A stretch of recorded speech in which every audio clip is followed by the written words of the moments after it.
Hola a todos, espero que se encuentren muy bien. Mi nombre es Damián, soy contador público y formo parte del cuerpo de asesores técnicos del Consejo Profesional.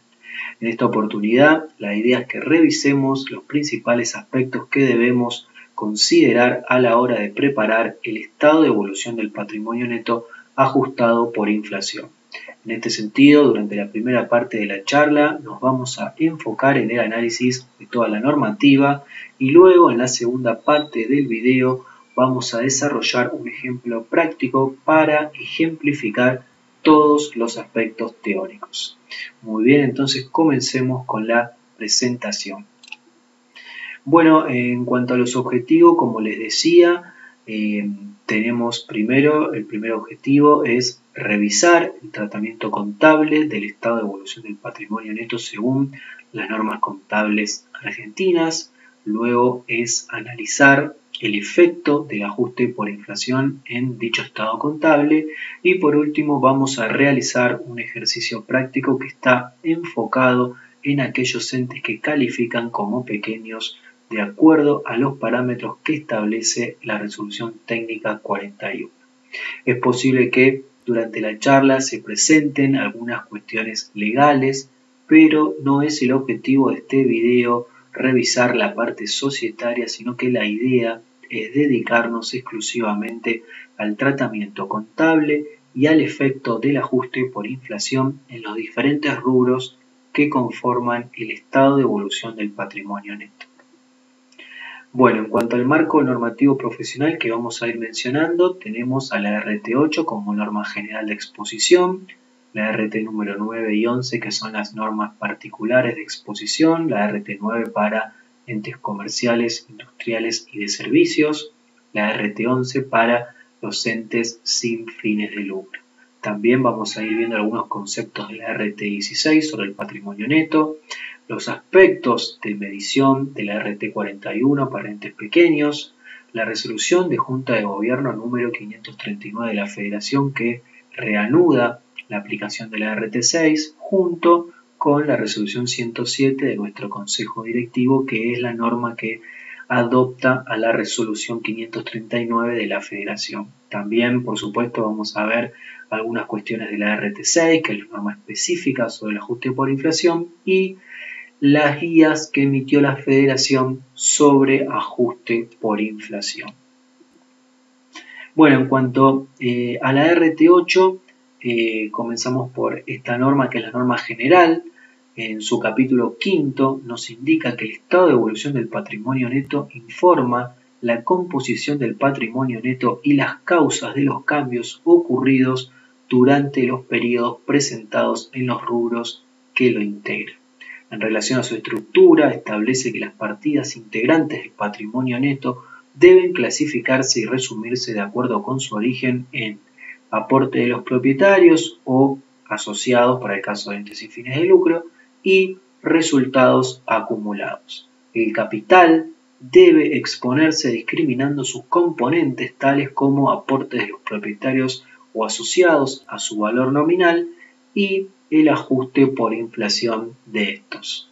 En cuanto a los resultados acumulados, se deben diferenciar los no asignados de aquellos en los que su distribución se ha restringido mediante normas legales, contractuales o por decisiones del ente, como es el caso de las reservas. ¿Qué más nos dice la RT8? Bueno, también indica que para cada rubro integrante del patrimonio neto se expone el saldo inicial del periodo, que debe coincidir con el saldo final represado del ejercicio anterior, las variaciones del periodo y el saldo final. Para el total del patrimonio neto también se exponen estos tres conceptos en forma comparativa con la información del ejercicio anterior. Por último, la RT8 se refiere a los casos en donde tenemos modificaciones sobre los ejercicios anteriores y menciona que cuando estas modificaciones afecten al patrimonio neto, debe exponerse el saldo inicial por su valor anterior tal como fue publicado oportunamente y reexpresado, la descripción de la modificación correspondiente y el valor corregido.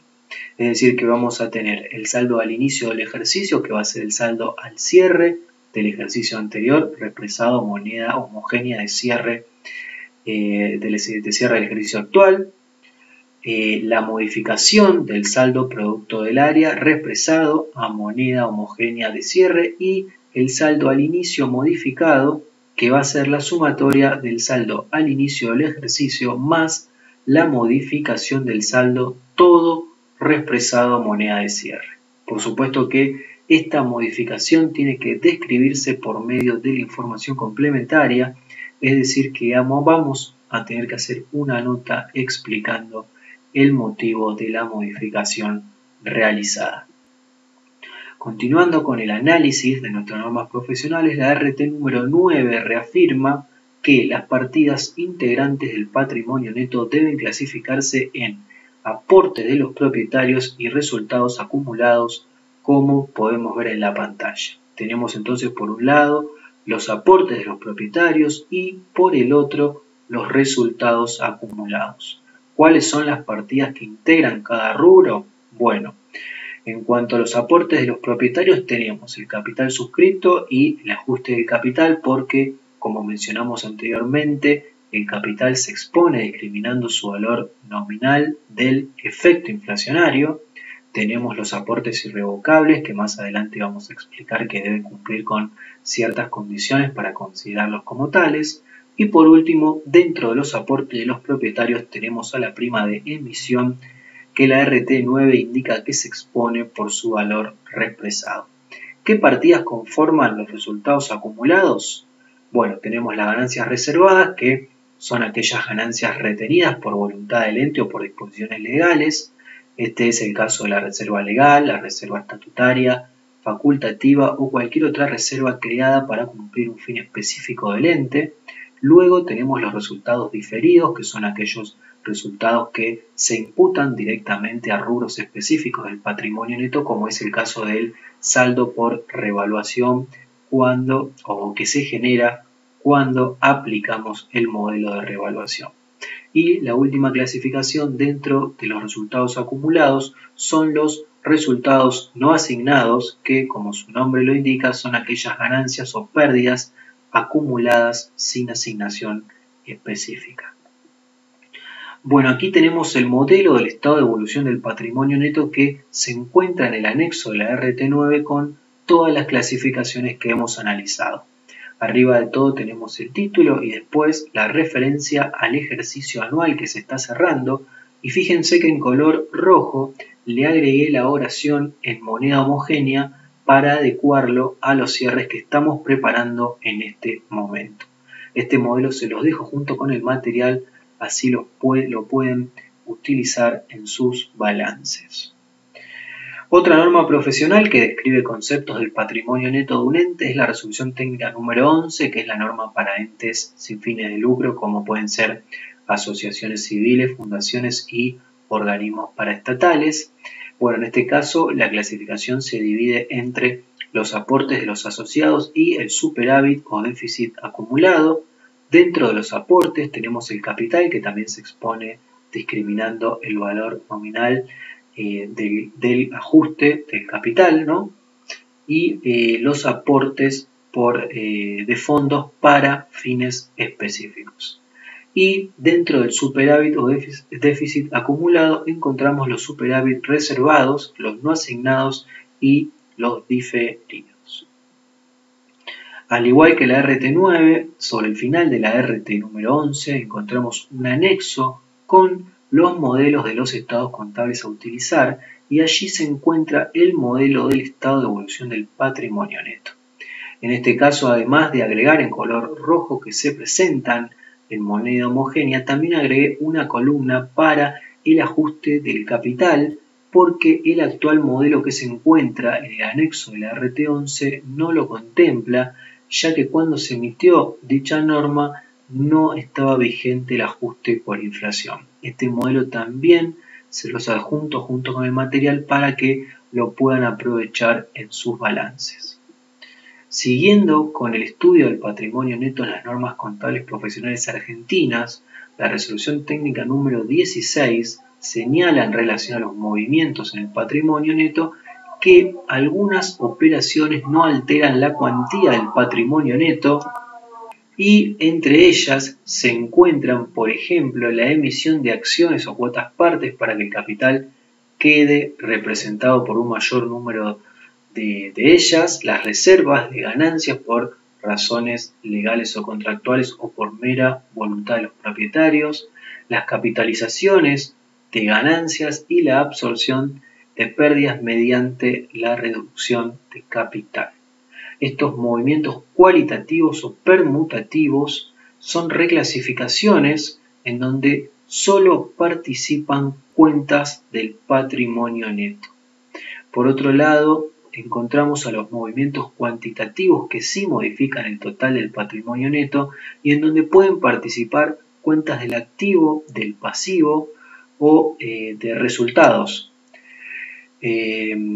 obviamente junto con una cuenta del patrimonio neto. Movimientos de este tipo son, por ejemplo, los dividendos en efectivos, los ajustes de resultados de ejercicios anteriores que tienen un efecto sobre los resultados no asignados al inicio, el resultado del ejercicio que se integra al patrimonio a partir del asiento de cierre de las cuentas de resultados y los nuevos aportes siempre y cuando cumplan las condiciones exigidas por las normas contables.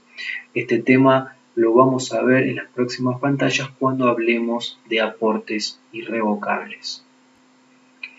Bueno, hasta aquí entonces analizamos las normas generales y particulares de exposición y el marco conceptual.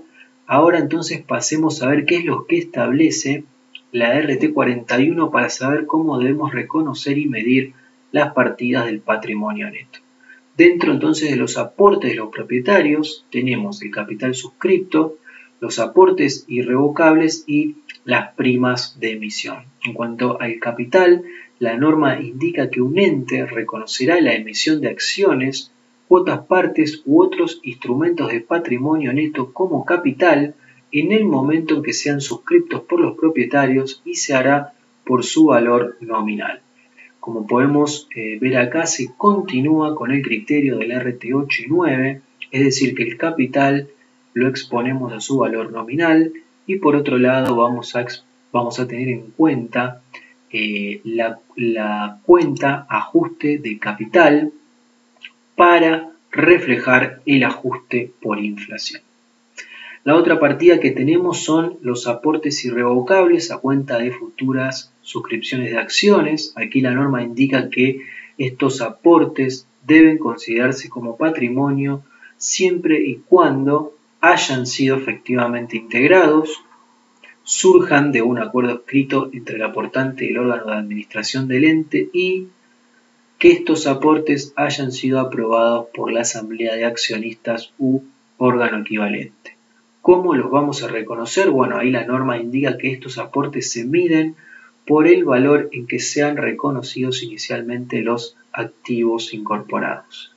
Por último, la norma es contundente y aclara que aquellos aportes que no cumplan con estas condiciones deberán ser restituidos al propietario y se reconocerán como pasivo, salvo que en razón de la fecha de cierre del ejercicio económico, el órgano de contralor, por alguna circunstancia externa a la sociedad, todavía no hubiese aprobado el aumento de capital solicitado por el ente.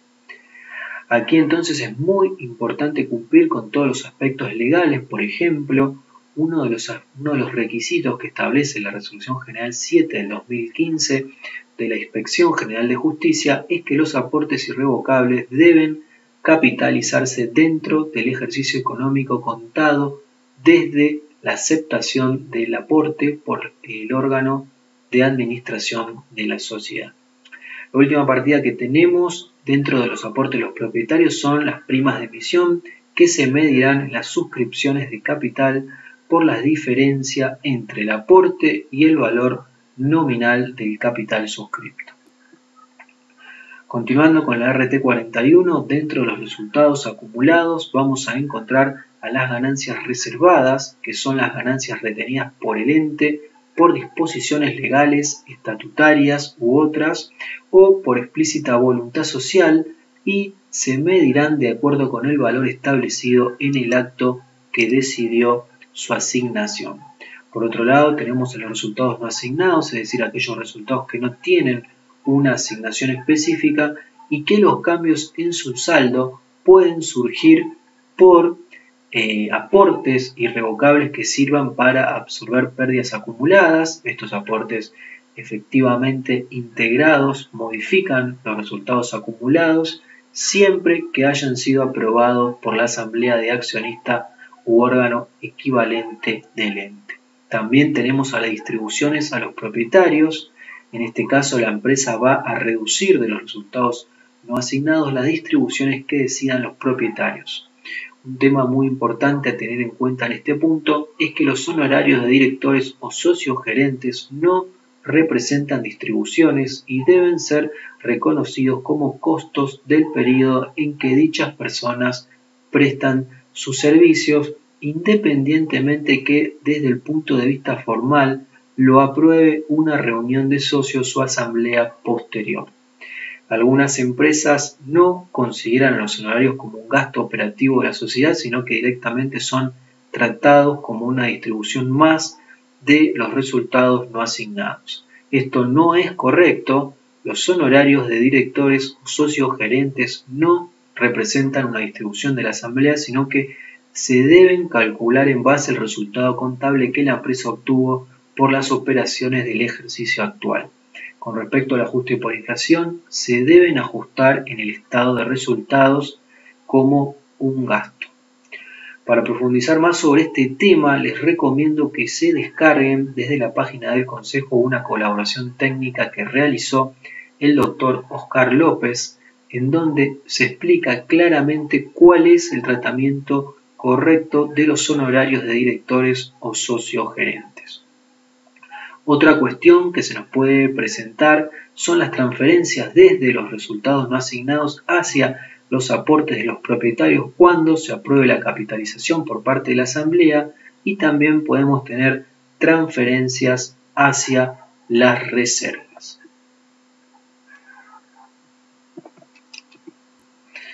Muy bien, ahora vamos entonces a comenzar con el análisis del ajuste contable por inflación para ver cómo impacta en el estado de evolución del patrimonio neto. Lo primero que debemos decir es que, como sabemos, la resolución de Junta de Gobierno número 539 de la Federación y la resolución del Consejo Directivo número 107 de nuestro Consejo Profesional, con todas las modificaciones, por supuesto, son las normas que restablecieron el ajuste contable por inflación para aquellos entes con domicilio legal en la Ciudad Autónoma de Buenos Aires y con aplicación obligatoria para la preparación de estados contables anuales o intermedios cerrados a partir del 1 de julio del 2018. Dichas resoluciones establecen un periodo de dispensa para los estados contables anuales o intermedios cerrados entre el 1 de julio del 2018 y el 30 de diciembre de 2018, en donde el ente puede optar por única vez por no realizar el ajuste por inflación. Esto significa que para los cierres de ejercicios anuales o intermedios cerrados a partir del 31 de diciembre de 2018, el ajuste contable por inflación es obligatorio y las entidades no pueden diferir su aplicación. Ahora bien, si avanzamos en el tratamiento contable del ajuste por inflación y en especial de las partidas del patrimonio neto, una primera definición la podemos encontrar en la RT número 6, que establece que el saldo de todos los componentes del patrimonio neto al inicio del ejercicio, así como las variaciones de los mismos ocurridas en el ejercicio, se expresarán en moneda de cierre. El resultado del ejercicio periodo en moneda homogénea será la diferencia entre las cifras expresadas en moneda de cierre del patrimonio neto al inicio y al final, que no se originen en transacciones con los propietarios. Es decir, que al resultado del ejercicio lo podemos obtener por diferencia patrimonial. Otras aclaraciones sobre el efecto del ajuste por inflación sobre el patrimonio neto las podemos encontrar en la guía sobre ajuste por inflación que emitió la Federación. En esta guía vamos a encontrar una serie de preguntas y respuestas que nos van a servir para resolver las dudas más comunes que se nos pueden presentar al momento de aplicar el ajuste por inflación. Realmente son muy útiles las preguntas y respuestas sobre los componentes del patrimonio neto porque surgen de una consulta que se le hizo a los organismos de control, ya que como sabemos, las cuentas del patrimonio neto tienen un origen legal. En este caso nos vamos a concentrar en el análisis de aquellas preguntas y respuestas relacionadas con las partidas del patrimonio neto y con el objetivo de simplificar la charla vamos a revisar únicamente aquellas que consideramos que pueden ser más significativas para los entes pequeños según las normas contables argentinas. La primera pregunta básicamente tiene que ver con la fecha de origen que se debe tomar para reexpresar las partidas del patrimonio neto. En este caso entonces, por ejemplo, para el capital debemos considerar como fecha de origen el mes y el año de la suscripción del capital. Si tenemos aportes irrevocables o un aumento de capital mediante aportes irrevocables, y bueno, ahí debemos tomar la fecha de integración o de decisión de su revocabilidad. Y para el caso de las reservas, lo que se decidió fue que cuando estamos en el proceso de reanudación del ajuste y tenemos que determinar el patrimonio al inicio del periodo actual, bueno, en ese momento las reservas las podemos tomar como que están a moneda de cierre del ejercicio anterior. Este criterio lo utilizamos únicamente cuando reanudamos el ajuste por inflación. Por ejemplo, podría ser para un balance con cierre 31 de diciembre de 2018, en donde primero debemos anticuar las partidas al 31 de diciembre de 2017. En ese primer momento, entonces, y por única vez, las reservas las podemos dejar a su valor histórico. Luego, por supuesto, al 31 de diciembre de 2018 deben encontrarse reexpresadas. La siguiente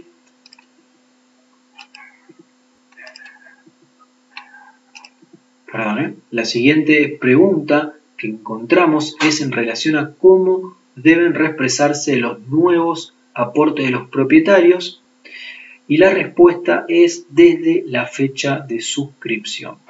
Otra pregunta muy importante que encontramos en la guía tiene que ver en cómo vamos a reexpresar los aumentos de capital por capitalizaciones de resultados, y aquí la respuesta es que los movimientos permutativos que afecten a los resultados acumulados, como puede ser la constitución de una reserva, se ajustan desde la fecha de cierre del ejercicio anterior si la asamblea trata los resultados acumulados en moneda de cierre del ejercicio anterior. Esto quiere decir que todo cambio permutativo entre las cuentas del patrimonio neto se van a ajustar de punta a punta si tratamos entonces los resultados acumulados en moneda de cierre del ejercicio anterior. Si en cambio la asamblea trata los resultados en moneda de poder adquisitivo de la fecha de la asamblea, los movimientos permutativos se reexpresarán desde la fecha en que está expresada esa moneda, como es el caso de los entes que están bajo el control de la CNB. ¿Por qué se hace esta distinción? Bueno, esto tiene que ver con las normas legales que emitieron los organismos de control.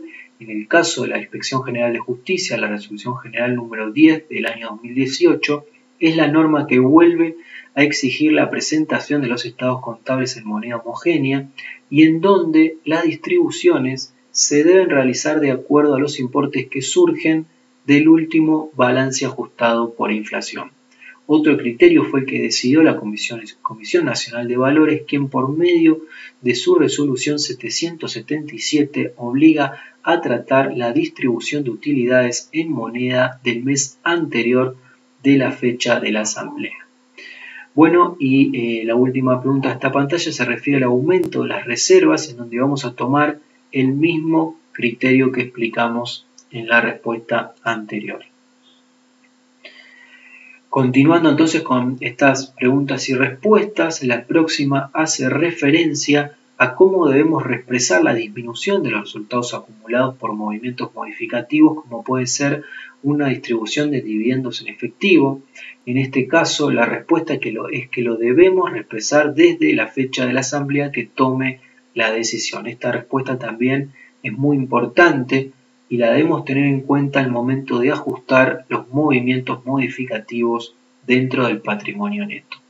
Bueno, y la última pregunta entonces tiene que ver con la presentación de la información comparativa en todos los estados contables y la respuesta es que debemos exponer toda la información comparativa en moneda de cierre, es decir, que todas las cifras comparativas del balance anterior se ajustan por el coeficiente de reexpresión anual o como lo denominamos comúnmente de punta a punta. Esto es un ajuste por exposición que hacemos en la información comparativa para justamente cumplir con el objetivo de la RT número 16, que nos indica que para que los datos informados en un juego de estados contables sean comparables entre sí, se requiere que todos ellos estén expresados en la misma unidad de medida.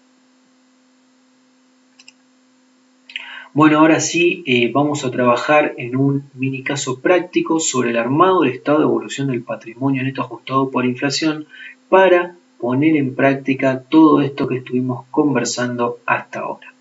El enunciado nos dice que la empresa futbolera SRL es una empresa comercial dedicada a la venta de productos deportivos y cierra su ejercicio económico los días 31 de diciembre de cada año.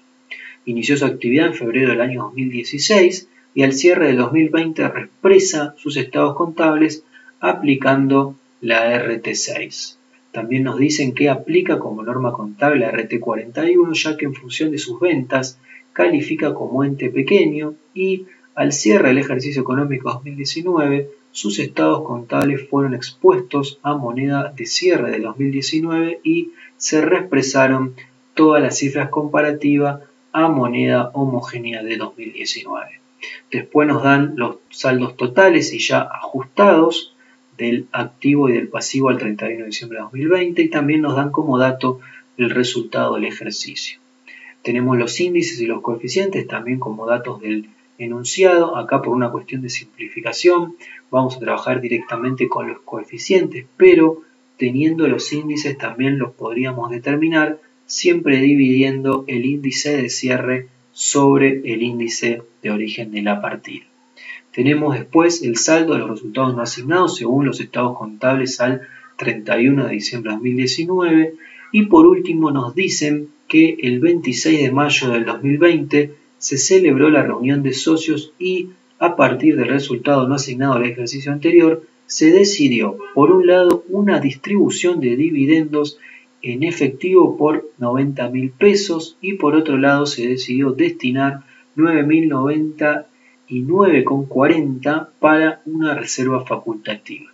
Esos son los valores nominales que están en el acta de la reunión de socios que se decidieron entonces en ese momento. Es decir que en ese momento se registró el asiento de resultados no asignados a dividendos en efectivo por 90.000 y resultados no asignados a reserva facultativa por 9.099,40. Acá entonces se dan las dos posibilidades que estuvimos charlando anteriormente porque tenemos por un lado un movimiento modificativo como lo es la distribución de dividendos en efectivo y por otro lado un movimiento permutativo como lo es la distribución de la reserva facultativa. Otra información que es dato del enunciado es el estado de evolución del patrimonio neto al 31 de diciembre de 2019. Aquí lo más relevante para nosotros son los saldos al cierre porque van a ser nuestro punto de partida a la hora de hacer los ajustes. Bueno, ahora sí entonces vamos a la planilla de cálculo. Comenzamos con los ajustes. La primera partida que vamos a ajustar es el capital, que como sabemos lo exponemos por medio de dos cuentas, es decir, tenemos el capital social a su valor nominal, que son los 100.000 pesos, y por otra parte tenemos el ajuste del capital reexpresado al 31 de diciembre de 2019. Sumamos ambas cifras y las multiplicamos por el coeficiente del año, que es 1.3614, y así obtenemos el total de capital ajustado de diciembre de 2020, que serían los 652.547,56. A ese número le restamos el importe nominal del capital y así obtenemos el saldo reexpresado del ajuste del capital al 31 de diciembre de 2020, que es el que vamos a exponer en nuestro estado de evolución del patrimonio neto. Recuerden que la columna del capital social la vamos a exponer a su valor nominal para cumplir con las normas profesionales y también para cumplir con las normas legales que nos exigen que el capital siempre debe mostrarse a su valor nominal, que tiene que coincidir con el valor inscripto, en este caso en la Inspección General de Justicia, y que es el valor representativo de las acciones o cuotas partes en circulación. El siguiente cuadro es el ajuste de la reserva legal. El saldo al inicio es de 32.674,26, lo multiplicamos por el coeficiente anual y así obtenemos el saldo represado de la reserva legal al 31 de diciembre de 2020. La reserva facultativa, en este caso no teníamos un saldo al inicio, pero sabemos que en la reunión de socios del mes de mayo se decidió distribuir el importe de 9.099,40. En este caso entonces, como sabemos que es un movimiento permutativo, lo ajustamos por el coeficiente anual y obtenemos el saldo al cierre represado. La siguiente partida a ajustar son los dividendos en efectivo. En este caso se trata de un movimiento modificativo y por lo tanto lo vamos a represar desde la fecha de la reunión de socios al cierre.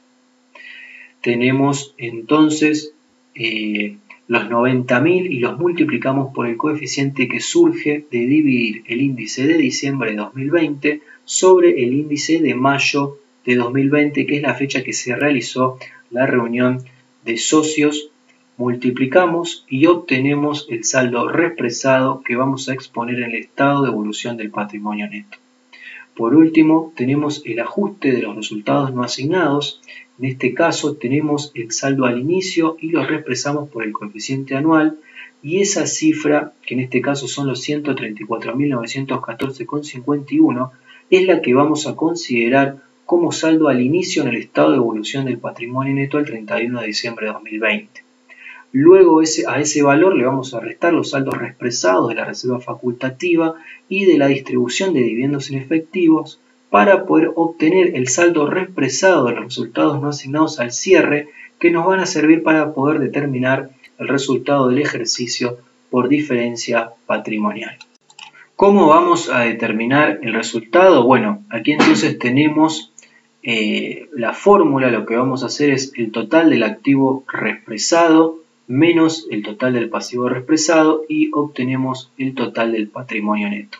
A ese valor le restamos el capital social nominal, el ajuste de capital represado, la reserva legal y la reserva facultativa represadas y el saldo de los resultados no asignados represado neto de la distribución de los propietarios que, como vimos en la pantalla anterior, eran los 12.242,40. De esta manera entonces obtenemos el resultado del ejercicio por diferencia patrimonial como lo establece la RT6 y ese resultado, que son los 193.474,69, es el valor que vamos a exponer en la columna de resultados no asignados. Bueno, acá entonces tenemos finalmente el estado de evolución del patrimonio neto al 31 de diciembre de 2020. Como podemos ver, los saldos iniciales se encuentran represados a moneda de cierre. Tenemos los dos movimientos que decidió la reunión de socios también represados y el resultado del ejercicio que verificamos anteriormente. En cuanto a la información comparativa, también se encuentra en moneda homogénea de diciembre de 2020, es decir que lo que hacemos es tomar las cifras del estado de evolución del patrimonio neto al 31 de diciembre de 2019 y represarlas por el coeficiente de punta a punta. Esto se trata de un ajuste por exposición que hacemos para presentar todos los valores en moneda de cierre. Uno de los controles que les recomiendo hacer es verificar que el saldo al cierre de la información comparativa coincida con el saldo al inicio del ejercicio actual, como sucede en nuestro ejemplo.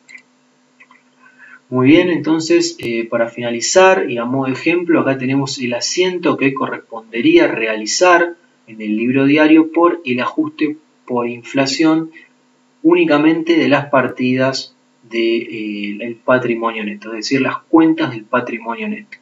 Acá vemos que acreditamos todas las cuentas que estuvimos ajustando, obviamente por la diferencia entre el saldo que estaba el 2019 y el saldo represado del 2020 y debitamos la cuenta RECPAM. Muy bien, para terminar con esta presentación me gustaría, a modo de conclusión, hacerle alguna serie de comentarios que pueden ayudarlos en la preparación del estado de evolución del patrimonio neto ajustado por inflación. Número 1, ya sabemos que no puede haber información histórica como parte de los estados contables porque puede inducir a confusión a los usuarios de la información contable. Número 2, el efecto del ajuste contable por inflación no representa un área en el estado de evolución del patrimonio neto. Esto significa que el estado de evolución del patrimonio neto no debe contener ninguna línea con referencia al ajuste por inflación y los saldos al inicio se exponen reexpresados a moneda homogénea de cierre del ejercicio actual. Número 3. No deben aparecer en el estado de evolución del patrimonio neto filas como RECPAM, ya que dicha partida integra el rubro de resultados financieros y por tenencia que incluyen el RECPAM en el estado de resultados. Número 4. Los honorarios de directores o socios gerentes no representan una distribución de la asamblea y por lo tanto no los debemos reflejar en el estado de evolución del patrimonio neto. Ya hemos estudiado que deben ser reconocidos como costos del periodo en que dichas personas prestan sus servicios. Número 5. Los movimientos que surgen como decisión de la asamblea o reunión de socios se deben reexpresar teniendo en cuenta el tipo de variación que representan en el total del patrimonio neto. Si, por ejemplo, estamos frente a un movimiento cuantitativo que genera una modificación en el total del patrimonio neto, como en nuestro ejemplo es el caso de la distribución de los dividendos en efectivo, lo vamos a reexpresar desde la fecha de la reunión de socios o asamblea hasta la fecha de cierre, ya que es cuando se genera la variación patrimonial. Si, en cambio, nos encontramos frente a un movimiento cualitativo permutativo, como la constitución de una reserva legal o facultativa, vamos a ajustar por el coeficiente de reexpresión anual. En este sentido, es importante destacar que en aquellas entidades que se encuentran bajo la órbita de la Inspección General de Justicia y que aplican la Resolución General número 10 del año 2018, al momento de llevar a cabo el procedimiento de ajuste por inflación, se produce una diferencia entre el ajuste de los resultados no asignados al inicio, que se reexpresa por el coeficiente anual, y el ajuste de los dividendos en efectivo, que se reexpresan desde la fecha de asamblea hasta el cierre. Esta diferencia es un efecto matemático y financiero propio del proceso de reexpresión de estados contables que refleja la ganancia que obtiene la entidad por mantener una deuda con el socio o accionista en un contexto inflacionario. Cuanto más se demore la realización de la reunión de socios o asamblea de accionistas que aprueba el balance, mayor será la ganancia para la sociedad y mayor la pérdida para el accionista. Ese valor en nuestro ejemplo eran los 12.242 pesos que estaban resaltados en color rojo y que resultaron ser el saldo de los resultados no asignados al cierre. Muy bien, entonces de esta manera concluye la presentación. Quiero agradecerles a los doctores Oscar López, Ignacio García Alconada, Enrique Bacino y Facundo Di Natale, que colaboraron con este trabajo y que esperamos que les resulte de interés. Muchas gracias.